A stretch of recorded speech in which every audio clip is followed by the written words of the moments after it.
Hello అండి, అందరూ ఎలా ఉన్నారు? అందరూ బాగుండాలి, అదే నాకు కావాలి. వగలు మారి ఊరగాయ పెడితే నాగడానికి గుజ్జు కూడా లేకుండా పోయిందంట. అలాగుంది నా పరిస్థితి. మొన్న బంతిపూలు గోయను వెళ్ళాను అని చెప్పాను కదా, ఆమె 4 మామిడికాయలు కూడా ఇచ్చిందన్నమాట ఫ్రీగానే. పాడైపోయిన మామిడికాయలు ఊరగాయ పెడుతున్నావు అంటారేమో, ఈ పాడైపోయినవి కాదండి, మచ్చవి అంతే. ఇంకా ఈ మామిడికాయలు అక్కడేసి ఇక్కడేసి కుళ్ళిపోతాయేమో అని చెప్పి పచ్చడి పెట్టేద్దాంలే అనుకున్నాను అనమాట. ఆ మచ్చ అంతా తీసేసాను పైన. ఇటువంటి పచ్చడి పెట్టినప్పుడు 10 రోజులు కూరకి ఏ బాధ ఉండదు, ఎందుకంటే వరుసగా 5 రోజులు ఈ పచ్చడి వేసుకొని తింటారు. తర్వాత వేడి చేసిందని మజ్జిగ వేసుకుని 5 రోజులు తినేస్తారన్నమాట. ఇంట్లో అయితే పెట్టింది మొదలు అయిపోయే వరకు తింటారు పచ్చడి. మరి మీ ఇంట్లో ఎలా తింటారు తప్పకుండా కామెంట్ చేయండి. మామిడికాయలను అయితే చిన్న చిన్న ముక్కలుగా కట్ చేసుకొని కేజీ డబ్బాతోటి కొలిచి పెట్టుకున్నాను. ఈ దెబ్బలు అయితే 1.5 కేజీ వచ్చాయి నాకు. కిలో దెబ్బలకి గిద్ద కారము గిద్ద ఉప్పు వేస్తాం అన్నమాట. ఇవి 1.5 కిలో వచ్చాయి కాబట్టి 1/2 కిలో కారము 1/2 కిలో ఉప్పు వేసాను. ఒక సిస్టర్ కామెంట్ పెట్టారు, మీరు చాలా అదృష్టవంతులండి, పల్లెటూరులో చల్లని గాలి వాతావరణంలో ఉన్నారు అని. అవునండి, అలాగే అనిపిస్తుంది మాకు కూడా ఇటువంటి ఫ్రీగా దొరికినప్పుడు. ఈ కొడవలు తీసుకొని వరికోతకి వెళ్ళినప్పుడే అనిపిస్తుంది, ఏం పల్లెటూరులో అబ్బా ఈ కష్టం చేయలే, చచ్చిపోతున్నాము, నడుములు కూలిపోతున్నాయి అనిపిస్తుంది.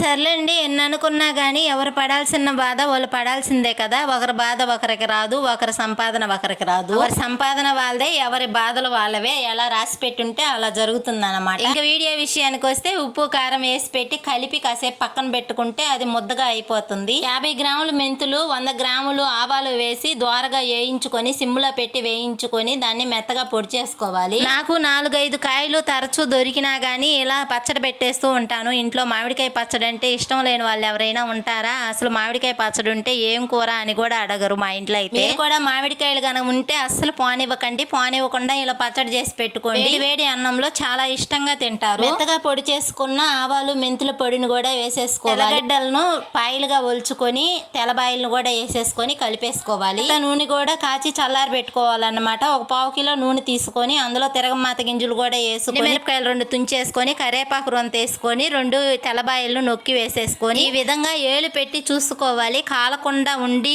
చల్లారాలన్నమాట నూనె. అప్పుడు పెట్టుకున్న ఈ ఊరగాయలు ఆ నూనెని ఎత్తి పోసేసుకొని కలుపుకోవాలన్నమాట నీట్ గా. తర్వాత ఇదంతా ఒక డబ్బాలోకి ఎత్తి పెట్టుకొని పచ్చడిగా వాడుకోవచ్చు. ప్లీజ్ అండి, వీడియో నచ్చితే లైక్ చేయండి, షేర్ చేయండి, అలాగే ఎలా ఉందో కామెంట్ చేయండి. తప్పకుండా సబ్స్క్రైబ్ చేసుకోవడం మాత్రం మర్చిపోవద్దు. ధన్యవాదాలు.